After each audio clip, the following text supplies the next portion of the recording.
only the second or third time I've flooded this season. You can see the boys were out here skating. They've chewed it up a little bit. It's not too bad.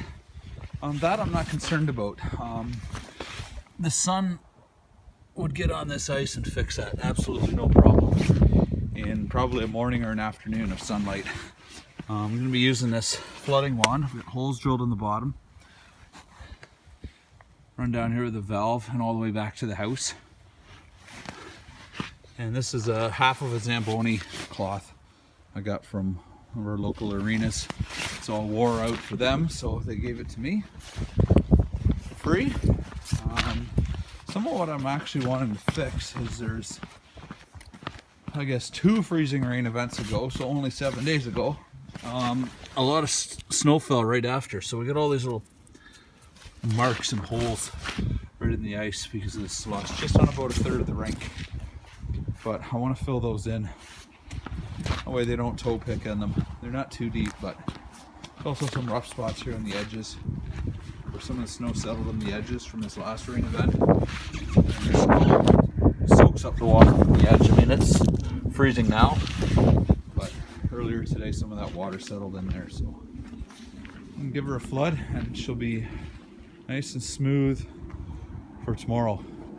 Friday night now, so Saturday, Sunday we'll be able to probably not even need to flood the rest of the weekend once I fix these holes.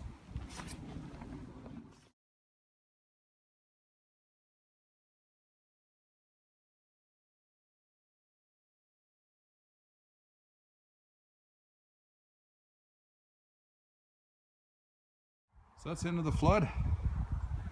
Didn't take long at all. All those little air bubbles that had popped actually cleaned up a lot nicer than I thought. So now with a fresh flood on it, there might be a few little tiny ridges here and there. Nothing major, just helps the kids learn how to stick handle better. But the sun should smooth them out, so this ice is going to be prime for tomorrow. Might even flood it again Saturday night, so it's prime for Saturday, or for Sunday. We'll see. Got a lot of new young kids coming out with their parents, so I might actually leave it.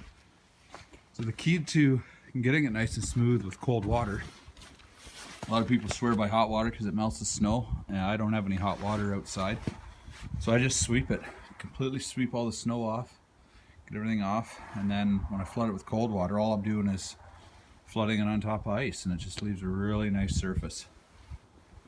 I'm not gonna walk on it yet. At -8, it probably takes, I don't know, maybe half an hour to refreeze again, so I'll leave it till the morning. The key to getting this hose rolled up without freezing, number 1, you keep it inside when you're done, but number 2, you don't want a ton of water.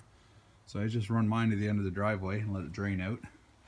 Got a plastic garbage bag that I coil it up in. Some people use giant buckets, but my garage is insulated, but it will freeze in here in really, really cold temperatures. So I just bring hose all the way down the basement. I got to go down there anyways to close the water feed for the hose outside. You don't want to leave the faucet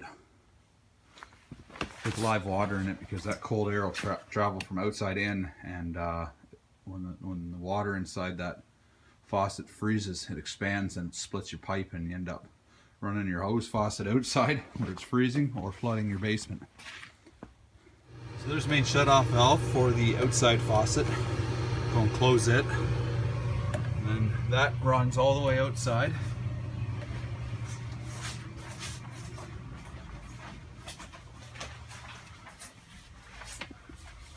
All the way down here, valve to outside. So I'm going to go out there and open that valve to let that line drain any water. So if it does freeze, the water will go outside and not expand inside and rupture either the plastic inside, that air will travel in there, or the actual copper and flood inside my basement. Now I've got all the insulation pulled away so that the warm air from the basement keeps that from freezing, hopefully, in between me running inside. It does usually freeze outside right at the faucet, but a warm hand or 10-20 seconds with the hair dryer usually melts it if it's frozen. You don't want to go and do that with a torch because you might melt the solder joints on on that copper. So again, this is where to the outside faucet, open it up, a little bit drains out. This one I can jiggle at my house, my water drain out, close it, just open it a little, just enough to drain it. And that does the trick.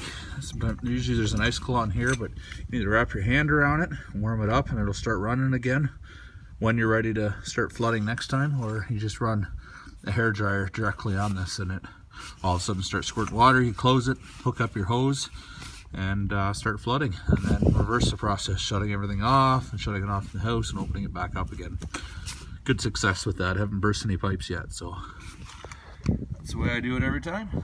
So I did a flood last night, smoothed it out very nicely, just a cold water flood. It did snow a little bit this morning, so I swept it all off so the sun can get at it, because the sun will melt the top layer and continue to make it smooth.